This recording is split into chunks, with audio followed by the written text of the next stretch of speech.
Okay guys, sasagutin lang po natin yung tanong ng ating followers. Ano po ba daw yung sign o symptoms na may ESF ang ating alaga? So ito guys, disclaimer po, ito po ay ayon sa aking research. Matagal ko rin ni-research ito at saka nagtatanong-tanong din po ako sa mga expert. So ito po yung unang sign na may ESF ang ating inahin. Una, mataas ang lagnat. Pangalawa, walang ganang kumain. So pangatlo, yung may pasa-pasa sa katawan na kulay violet. Alam niyo guys, dito sa tenga, dito sa tiyan, so dito sa legs. Yon, may mga pasa na kulay OB na. Parang yung alam mo yung pasa na parang nasaktan ka na namumuo yung dugo. Yan, namumuo yung dugo. So yun po yung pangatlo. Yung pang-apat po guys ay yung dumudugo yung ilong tsaka yung bibig. May lumalabas na dugo.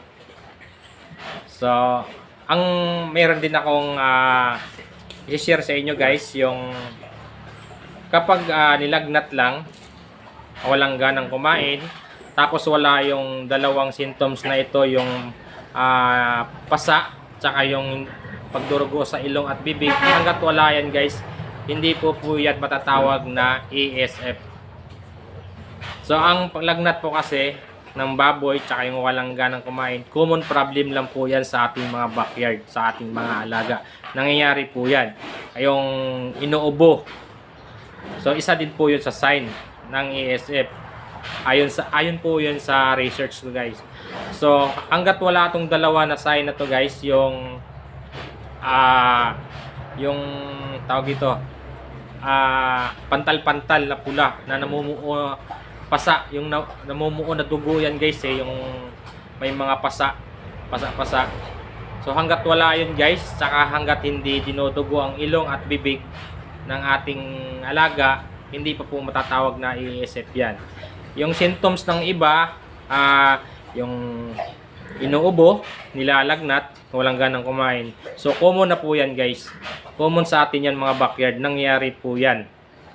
So wag po tayong mag-worry kaagad kapag ganyan. So gamutin lang natin yan. Ang gamot lang naman yan kapag may inahin tayo na walang ganang kumain, lagi na lang nakahiga, mataas ang lagnat. So mayroon akong video dyan kung ano yung dapat gamot. Antibiotic kapag hindi buntis, antibiotics, o pag may lagnat, isabay yung Analgin. So kapag buntis, medyo malala na, yung parang kailangan na natin i-save si Mama Pig. So antibiotic, Alamycin lang naman po yung ginagamot ko dyan, saka sinasabayan ng Analgin.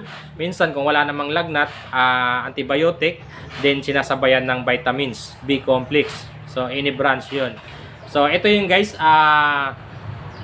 sagot ko sa nagtatanong kung ano yung mga sintomas ng may ESF. So hanggat wala yung mga pasa-pasa guys, so inuulitin ko, hanggat walang pasa-pasa, yung mga namumuong dugo na pantal-pantal sa katawan ng baboy, kadalasan meron yan sa mga na-research ko is kadalasan dito sa tenga. Tapos yung pangalawa dito sa tiyan, di banda. So bawat research ko, yun po talaga ang lumalabas na may ESF. Sintomas ng ESF, yung pagdurugo ng ilong tsaka sa bibig. So kapag yun na ang tumama sa baboy ninyo guys, confirm po yun may ESF. So di rin po natin iwawala yung sakit na hog cholera dahil halos parehas po sila ng sintomas na virus ay sakit. So parang ganun din, parang ganun lang, halos parehas lang. So ang ESF guys, kapag tinamaan ng isang lugar, halimbawa isang area mong babuyan, so ubos po talaga yan guys, dahil nahahawa na yan. So marami na po sa Negros. Ayun, sa Negros medyo bad news kasi napabalita nga marami ng mga hog raiser doon na nalulugi dahil doon nga sa pangyayari na nawawala yung mga alaga nila dahil sa sakit na yan. So, yun guys ang sagot ko. So, ano ang mga sintomas sa ASF? So, ito naman yung konting idea ko guys para maiwasan makapasok ang virus sa ating area, sa ating babuyan. So, noon guys, nagpapasok ako ng technician dito sa aking babuyan. Sila yung nag-i-inject dito sa mga biik ko at sa kanila ako humihingi ng advice.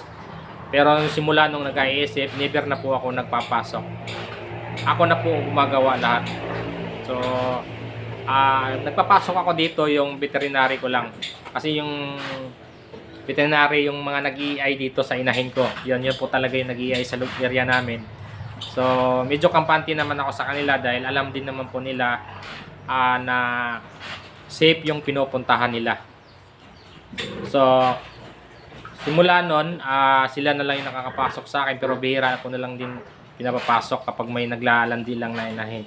Tapos, nag-disinfect ako kapag pumapasok sila. So, at saka, laging malinis po yung area natin. Laging mag-sanitize. So, ako guys, hindi pa ako, sa lugar ko, hindi kami tinamaan ng ASF. Pero sa bawat lungsod, may tinamaan. Pero parang umakbang sa lungsod namin, so hindi tinamaan. So, tabi lang din po ako ng highway.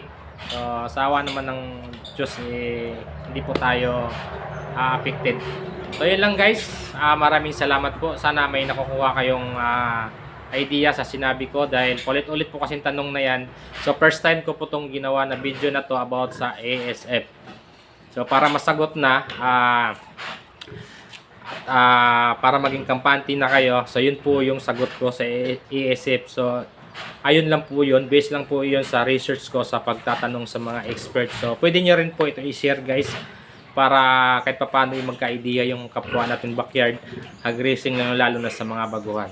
So, maraming salamat. Happy farming everyone. God bless.